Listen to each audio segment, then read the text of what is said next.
य एवं वेद स विष्णुरेव भवति।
నిద్ర నుండి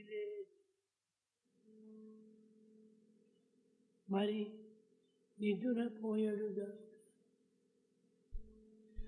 పొట్టకై హద్దును పద్దులే ప్రేమందగా చేయొచ్చు జీవితం మీరిద్దర దారవోసి అరవింద దళాక్షుని విస్మరించి ఏ పెద్ద సుఖం పొందితురో ప్రీతిగా యోచన చేయు మానవ.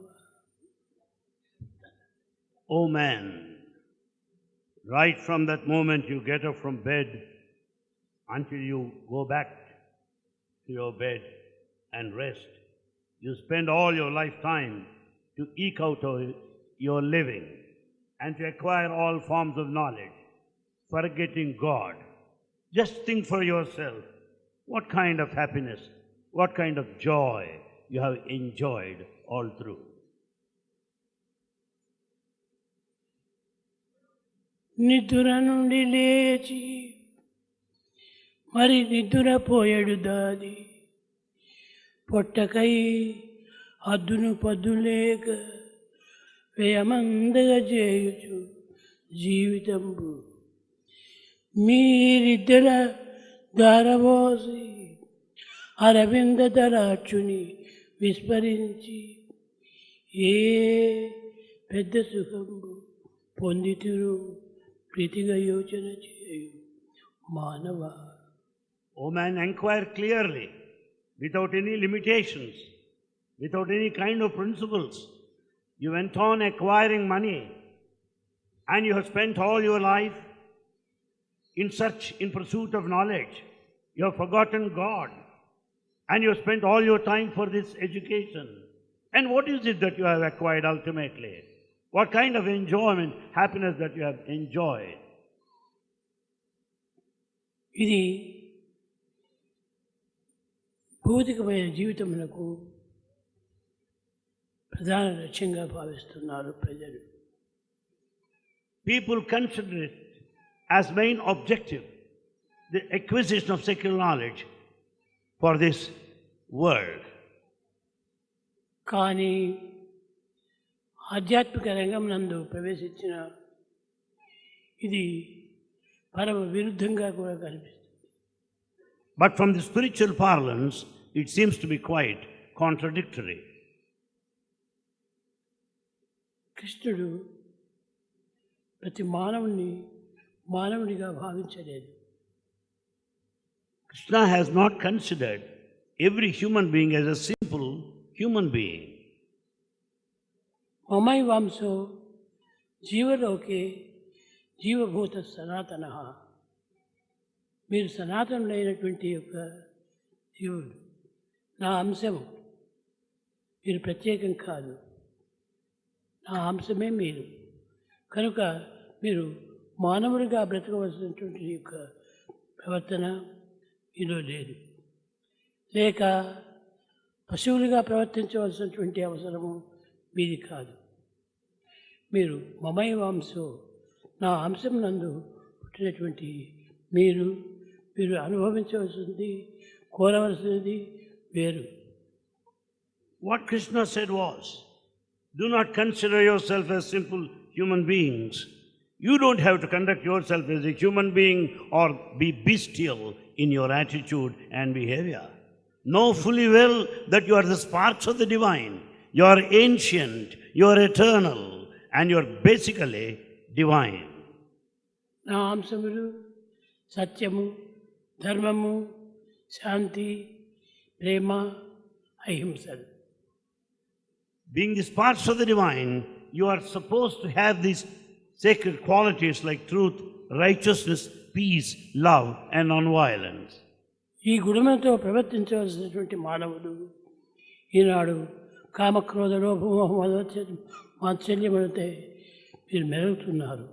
ఇది మానవత్వానికి అగౌరవం.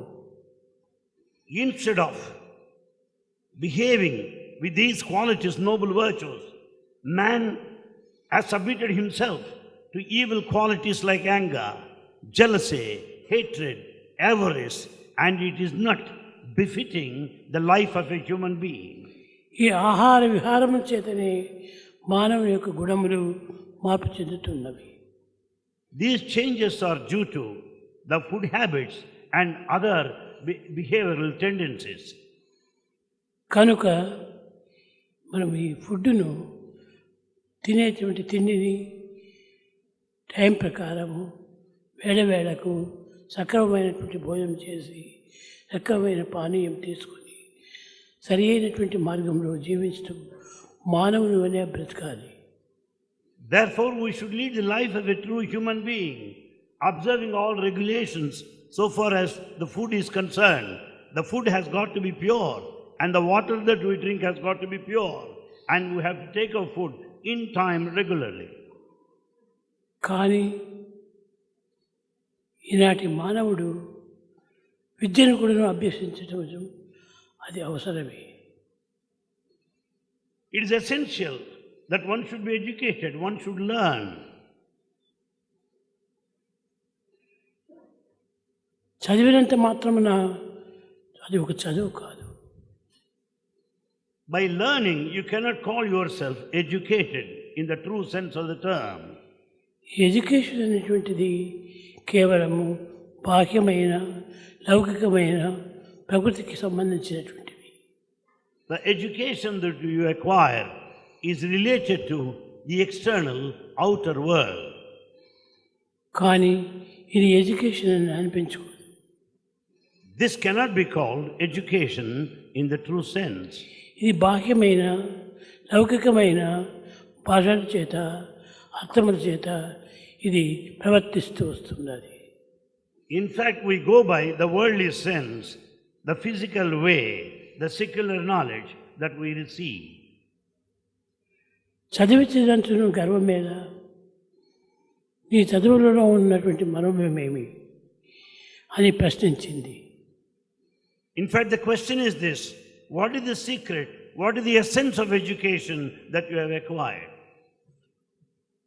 కనుక ప్రతి మానవుడు కూడాను ఈ బాహ్యమైన లౌకికమైన ఎడ్యుకేషన్ తెలుసుకోవాల్సింది. Of course, it is necessary to acquire secular knowledge which is related to the world. మీరు భౌతికంగా ఆధ్యాత్మికంగా రెండింటి యందు చేరినటువంటి వారే. In fact, you represent the combination of the physical and spiritual aspects.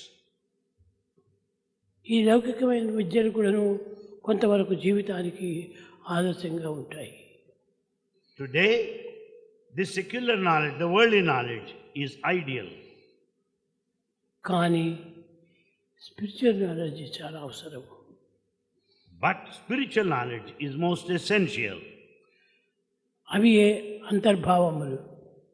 It is the inner current, undercurrent of all this అవి knowledge. సత్యము, ధర్మము, శాంతి, ప్రేమ, అహింసలు.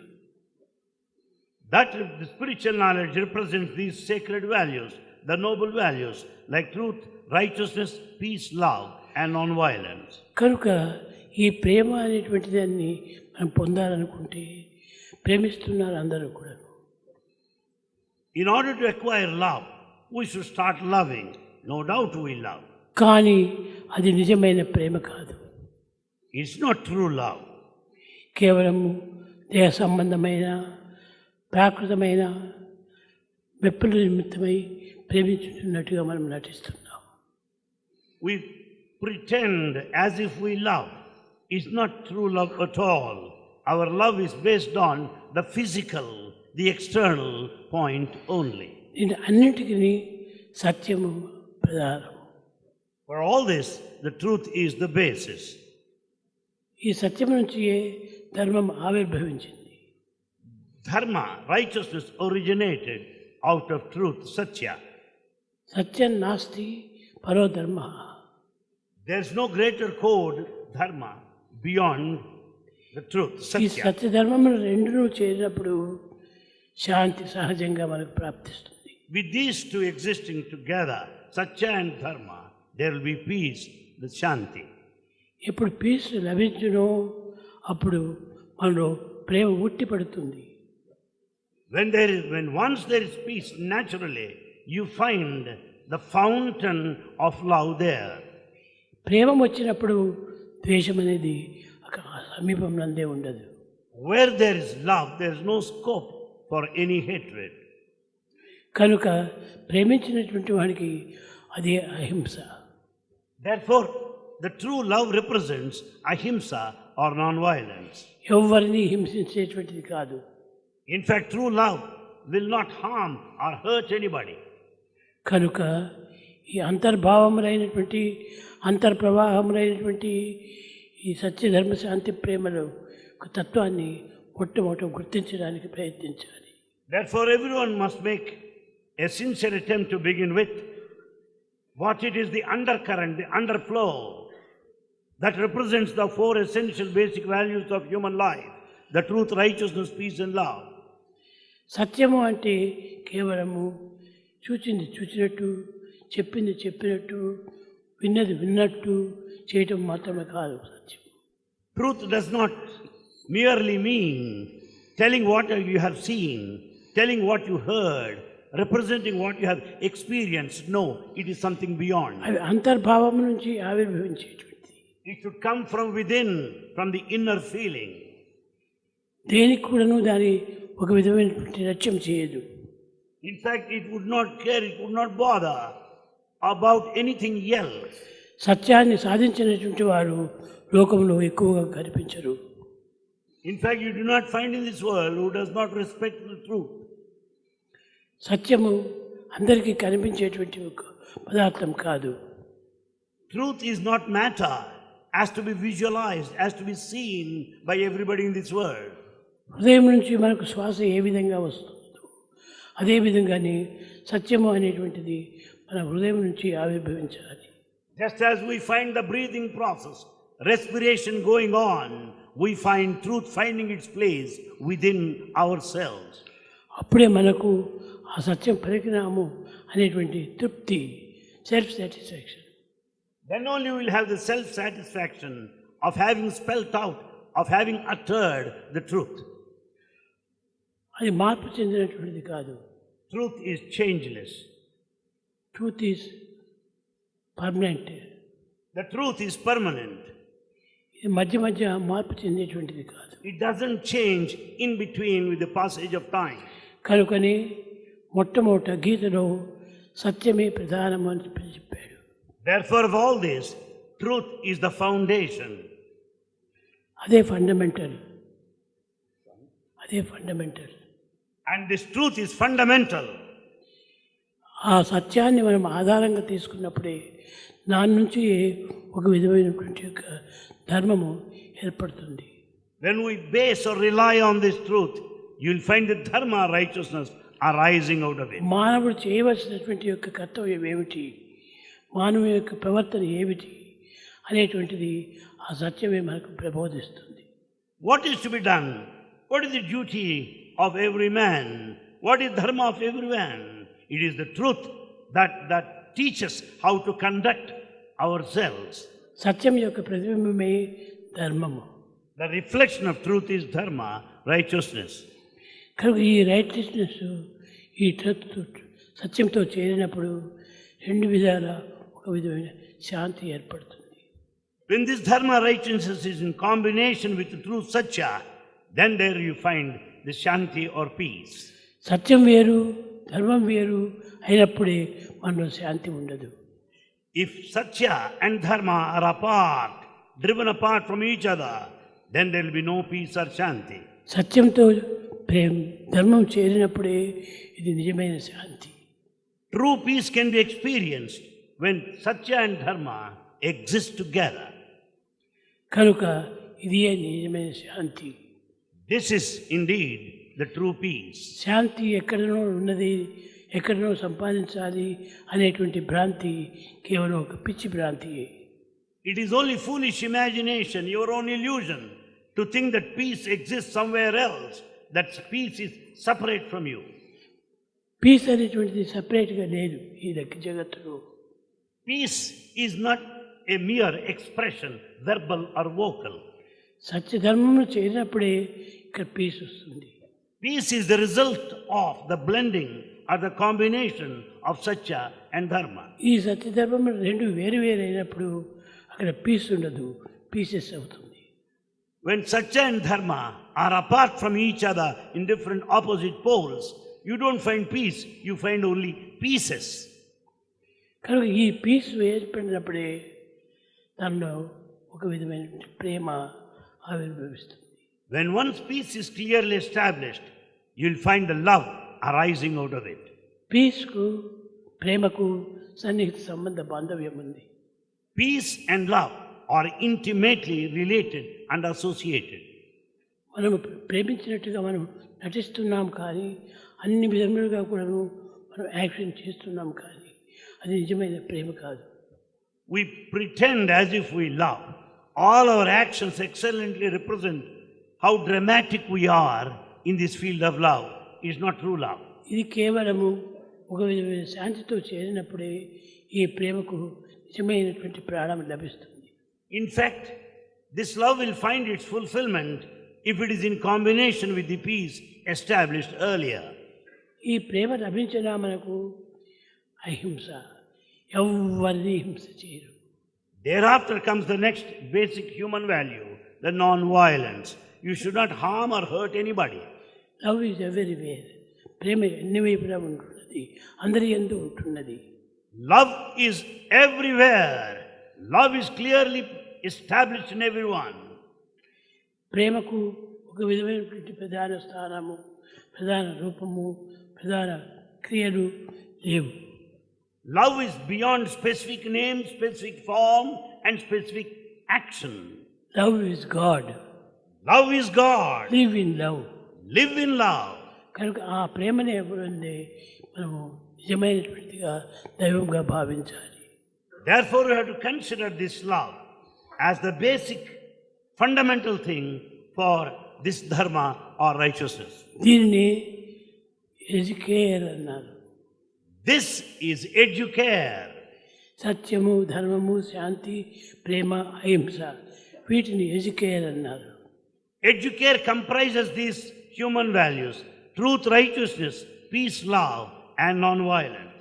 కామక్రోధ లోపమోహ మమోచ్చర్యములు ఇవి ఎడ్యుకేషన్తో చేరినవి. Education includes desire, hatred, jealousy, avarice.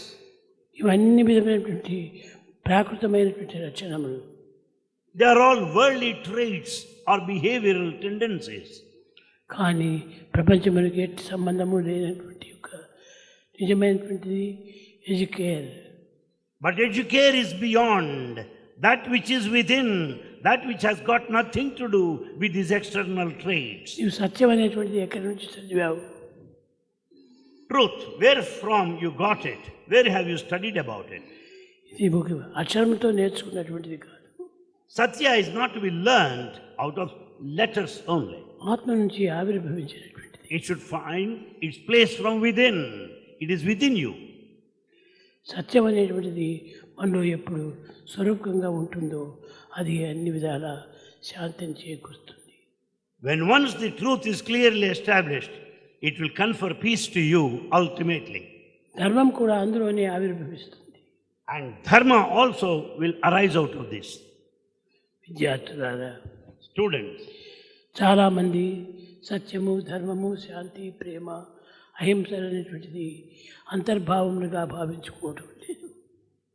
students, many people do not consider the truth, righteousness, peace and love are the sacred values that are present within ourselves. ఇవే ఆధారమైనటువంటి యొక్క పునాదులు. In fact, they form the basic foundation for the human life. అవి లేకపోతే ఈ బయట చదువులన్నీ కూడాను వ్యర్థములైనటువంటివి. Without this basic foundation of human values, all that you acquire will be futile. చదువులన్నీ చదివి చాలా వివేకి అయి మగిలి తన్నెలు కూడా మందమతడు. With all the knowledge acquired, a great scholar yet continues to be a fool because he doesn't understand his true self. సత్యధర్మ ప్రేమ శాంతులు లేకున్నా మానవుని యొక్క హృదయమే కాదు. In fact, you cannot consider yourself one endowed with heart, a human heart, if you do not have these basic foundational human values. కనుక మనం మొట్టమొదట ఈ సత్యం అనేటువంటిది మంది కాదు, భగవంతుడు ఇచ్చేటువంటి gift. Therefore, truth is not of your making, it is the precious gift of God. అది అందరి యందు ఉంటున్నది. Truth is present, latent in everyone. అందరికీ ఇచ్చాడు, అందరికీ ఇచ్చాడు. God has gifted truth to everybody. కానీ కొందరు గుర్తించారు, కొంత గుర్తించలేరు. Some recognize this beautiful gift given to us, some do not recognize. కానీ మరికొందరు ఈ సత్యం అనేటువంటిది ప్రాకృతమైనది కానీ ఆధ్యాత్మికం కాదు అనేటువంటిదిగా భావిస్తున్నారు. Many consider the truth is worldly. That truth has got nothing to do with spirituality. కనుక ట్రూత్ అనేటువంటిది ఇది ఒకరి నుంచి నేర్చుకునేది కాదు, ఇక ఒకరు చెప్తే వినేటువంటిది కాదు. Truth is not to be simply heard or taught. కనుక సత్యంను మొట్టమొదట మనము హృదయం నందు ప్రతిష్ఠించుకోవాలి. Therefore, we should install truth to begin with in our hearts. సత్యమును మనం డెవలప్ చేస్తే దీని ఫలితమే ప్రేమ. When once we are successful in establishing truth, the result of it would be love. ఆ ప్రేమనే ఈ యొక్క సత్యం యొక్క ఫలము. Therefore, love is the fruit out of this Sathya, the truth. ఈ సత్యం అనేటువంటిది నుంచి ప్రేమ వచ్చి ప్రేమ రూపంలో అహింస అభివృద్ధి అవుతుంది. And non-violence, ahimsa, develops, grows out of love, prema only. బుద్ధుడు కేవలము అహింసను సాధించాలని పోయాడు. Buddha wanted to win over, acquire the noblest quality of ahimsa. ఎక్కడ ఉంది ఈ అసత్యం? Where is this? Where can it be noticed? వెతికి వెతికి వెతికి వెతికి కట్ట కనపటికి చీ చీ చీ, నేను నా దగ్గర ఉన్నటువంటి దాన్ని నేను వదలికట్టి ఇక్కడ దాన్నో వెతుకుతున్నాను. He searched and searched, went on searching, ultimately felt so sad to realize that it is within him only already. I am truth, I am truth, I am truth. Then he declared, I am truth, I am truth. ఈ ట్రూతే అహింస అంతా కూడాను పోషిస్తూ వచ్చింది. And it is this truth that sustains ahimsa or non-violence. కనుక non violence అనేటువంటిది ఈ ప్రేమ లేనటువంటి వారికి ఇదంతా ఆవిర్భవిస్తుంది. And we do not find this value of non-violence in a person who has no love at all. కనుక చదివినంత మాత్రం మనము అన్ని నేర్చుకున్నామని భావించరాదు. By studies or education, do not consider yourself that you know everything. చదువులు అన్నీ చదివి చాలా వివేకి అయి మగిలి తన్నెరుగడు బంధవతుడు. Though highly knowledgeable, with all the textual information, a fool does not know his true self. నేను చదివించినందుకు గర్వమేరా? Why are you egoistic for all the knowledge that you have acquired. దేనిని చదివావు? What is that you have studied? ప్రపంచంలో ఎవరో వర్ణించినటువంటి యొక్క వర్ణనంతా కూడా నీవు చదివావు. What you have learned is just the borrowed knowledge, second-hand information. దీనికి ఒక గురువు ఉంటున్నాడు. You have a guru, a preceptor. అంటే ఒక teacher. You have a teacher. ఆ టీచర్ వల్ల వచ్చినటువంటిది అది ఎడ్యుకేర్ కాదు. What all that a teacher teaches you is not educare. కానీ ఎవరు నీ టీచరు? నీ ఆత్మనే నీ teacher. Who is your teacher? Your Atma. The self is the teacher. ఆ సెల్ఫ్ నుంచి సర్వమును ఆవిర్భవిస్తుంటుంది. Everything is the product of this self. సత్యమునందుండి సర్వము సృష్టించే. It is out of this truth God has created everything. సత్యమునందు అనగే సర్వ సృష్టి. The entire universe ultimately merges back in truth. శుద్ధ సత్వం ఏదైతే చూడంగా తెలుసుకున్నా. And if you just go around this world, there is no place where there is no truth. శుద్ధ సత్వం అది చూడరయ్యా. To be truthful, you will certainly understand it is unsullied truth, which is the fundamental basis of all that you see in this cosmos. అందరి మాటలు వింటున్నాము, అందరి పదములు వింటున్నాము, అన్ని రకమైనటువంటి చదువుతున్నాము. You study and acquire various forms of knowledge. You listen to many people. You speak so many words. You hear from everybody. కానీ ఇన్ని చదువులు చదివినప్పటికీ నిజమైనటువంటి చదువు ఆ ఎడ్యుకేరే. But the true education is educare only. Educare కలిగినటువంటి వాడు ఎడ్యుకేషన్ పైన ఏమాత్రం కూడా అభిరుచి రాదు. The one who concentrates on educare will not be considering education as very important. కానీ మనం ఎడ్యుకేషన్ చదువుదామని మనం అనేక రకములైనటువంటి యొక్క గర్వంతో మనం తిరుగుతున్నాము. Because of the education that we have, we move about highly egoistic, full of pomp. విద్యార్థులారా, Students, అధ్యాపకులారా, teachers, అధ్యాపకులు కూడా దీనిని చక్కగా గుర్తించాలి. the teachers also have to recognize this basic factor clearly. నేను ఫిజిక్స్లో, నేను కెమిస్ట్రీలో, నేను బాటనీలో, నేను జువాలజీలో అన్నిట్లో కూడా ప్రసిద్ధిగాంచిన వాడిని అని మీరు భావిస్తూ ఉంటారు. You consider people so great and exemplary if they are specialists in basic sciences like physics, chemistry, botany and zoology. అవంతా ఒక సబ్జెక్ట్స్ కానీ ఆబ్జెక్ట్స్ కాదు. They are only subjects but not objects. కానీ ఎడ్యుకేర్ అనేటువంటిది ఆబ్జెక్ట్స్ చేసేటువంటిది. But educare is concerned with the object and not the subject. దీనికి సాటి మరొకటి లేదు. And it is incomparable, second to none. లోపల నుంచి లాగేటువంటిది, లోపల నుంచి నెట్టేటువంటిది ఆ ఎడ్యుకేరీ. The one which is latent, immanent, hidden within you is this educare that prompts you and guides you. నీలో ఒక ఆనందం ఉట్టిపడింది. You find that bliss, you are full of bliss. కానీ ఇది ఎక్కడి నుంచి వచ్చింది? Where from you got it? ఇక్కడ pipe నుంచి తెచ్చిపెట్టారా? Yeah, do you mean to say that you got out of books? Pipes నుంచి ఏమైనా తెచ్చిపెట్టారా? Or has anybody gifted you that bliss? కాదు కాదు. No. ఆనందం సహజంగా లభించేటువంటిది. And this bliss is your form, it is within you. కనుక లౌకిక చదువుకును ఆధ్యాత్మిక చదువుకును చాలా వ్యత్యాసం ఉన్నది. Therefore, there is wide difference between the worldly education and the spiritual knowledge. అయితే ఆధ్యాత్మిక చదువు అత్యవసరమని అనుకున్నప్పుడు ఈ లౌకిక చదువును వదలకూడదు. When you consider the spiritual knowledge most important, that does not mean that you have to give up the secular knowledge or worldly knowledge. కానీ ఇది కూడా, ఇది నెగటివ్, అది positive. Both are essential. One is positive, the other is negative. ఇప్పుడు జగత్తులో జీవించేటువంటి వారు ప్రతి ఒక్కరు కూడాను జగత్ చదవాలి. Therefore, whosoever that lives in this world needs this worldly knowledge. ఇది లేకుండా పోయినా ఈ ఎడ్యుకేర్ అనేటువంటి యొక్క అంతర్భావము మనకు అర్థం కాదు. Without this, you cannot understand the educare, the spirit of educare.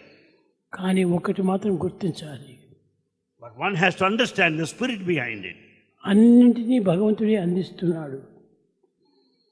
Everything is gifted to us by God Himself. అయితే ఎవరిని పతివ్రత అంటారు. ఎవరిని పతివ్రత అంటారు? Who is Pativrata, the one of chastity? అనగా పతిని అనుసరించినటువంటి ఆమె పతివ్రత. Pativrata, the one of chastity, is the one who follows Pati or husband. పరులను అనుసరించినటువంటిది కాదు. Not the one who follows others. అది సత్యవ్రత అనేటువంటిది కూడాను ఈ సతిని మాత్రమే అనుసరించేటువంటి వాడు సత్యవ్రతుడు. The one who follows Satya, the truth, is Satyavrata, the one who adheres to truth. అతనే సత్యవంతుడు. And he is Satyavrata who follows the path of truth. అతను ఒకరి నుంచి వచ్చినటువంటిది కాదు. In fact, he has not got it from any other agency. కనుక ఏక సతిని ఏక పతిని అనుసరించినటువంటి వారే పతివ్రతుడు, సత్యవ్రతుడు. Therefore, the one who follows the master, the truth, is Satyavrata, is Pativrata, and not anybody else. కనుక ఈ చిన్న చిన్న విషయాల్లో కూడా మనము అర్థం చేసుకోవడానికి ప్రయత్నించాలి. Therefore, we must make an attempt to understand the depth and significance of these things. కనుక ప్రతి ప్రపంచంలోనూ లౌకికమైనటువంటిది పక్కకు తోచి ఉండడానికి వీలు కాదు. Therefore, in this world, you cannot find the worldly knowledge separately existing. World knowledge కూడా ఉండాలి. Worldly knowledge is also necessary. ఇప్పుడు అక్కడ ఉంటున్నాడు గిరి అని పిలిచాను. We have Giri here, the former vice chancellor. అది ప్రాపంచికంగా పెట్టినటువంటి పేరు. And it is the name given to him, he is christened so. అమ్మా నాన్నలు ఇచ్చినటువంటి పేరు. It's the name given to him by his parents. కానీ తాను తెచ్చుకున్నటువంటిది కాదు. It's not the one that he got for himself. ఇది పుట్టినది కాదు. He is not born with that name. పుట్టినది తల్లిదండ్రులకు దేహం మాత్రమే. And in fact, the body is gifted by his parents, that's all. కానీ గిరి అనేటువంటి పేరు పెట్టినది కానీ పుట్టినది కాదు. The name Giri is the one given. He is not born with that name. కాబట్టి దేహము ఒక negative. Body is a negative. ఆ నెగిటివ్ని ఉపయోగించుకోవడానికి ఈ పాజిటివ్ అనేటువంటిది ఒకటి పేరు ఒకటి గుర్తుపెట్టారు. To make use of this negative, the body, we are given a name, the positive, to make use of that. ఇప్పుడు గిరి అనేటువంటి పేరు పెట్టినప్పుడే గిరి లేచి వస్తాడు. Because of this name Giri, when you say Giri, he will get up. అంతేకాని లేకపోతే అందరికీ పేరు ఎవరో పెట్టారని It's given to everybody and it's not possible for everyone to get up when once we say Giri. కానీ దేహములు వేరు వేరైనప్పుడు దేహి వేరు వేరుగా ఉన్నప్పుడు అన్ని రకముల